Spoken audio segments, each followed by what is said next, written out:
Latest on the coronavirus emergency and another setback this morning, a major drug company putting the brakes on a possible antibody treatment for COVID-19. And Robin, there are more than 7.8 million cases in the U.S. right now, and at least 35 states, plus the District of Columbia, are reporting an increase in cases and hospitalizations, George, on the rise in 36 states. That's right. Wisconsin is one of the Midwestern states that hit so hard, setting a new record for deaths in a single day.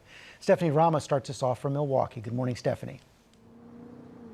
George, good morning. There's a field hospital set up inside that building behind me. It opens up today, and it will only treat COVID patients. And that's because, as the governor of Wisconsin has said, hospitals are overwhelmed. This comes as an antibody treatment trial is placed on hold.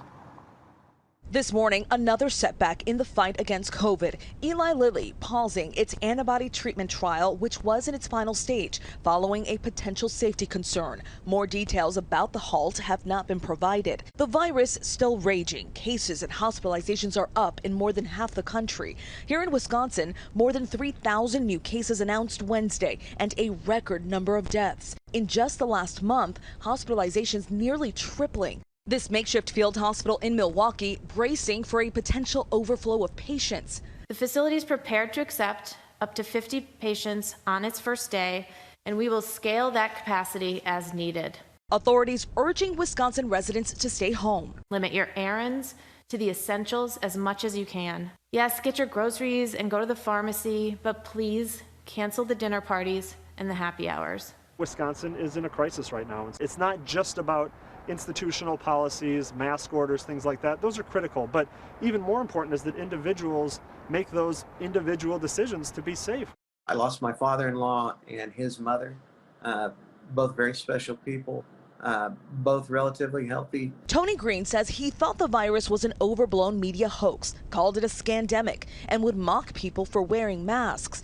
After battling the virus himself and losing family members to it, he says he now has a different outlook. When you get into a situation where it's not affected anybody within your circle, and then it has this magnitude of an effect and an impact on your family, it humbled me. More than it even humiliated me, it humbled me. Doctors here tell us they're seeing a perfect storm of factors. Cases are rising at colleges, there's community spread, and colder weather is pushing people indoors where transmission rate is higher. TJ. All right, Stephanie, thank you so much. Well, hey there, GMA fans. Robin Roberts here. Thanks for checking out our YouTube channel. Lots of great stuff here. So go on, click the subscribe button right over here to get more of awesome videos and content from GMA every day, anytime. We thank you for watching, and we'll see you in the morning on GMA.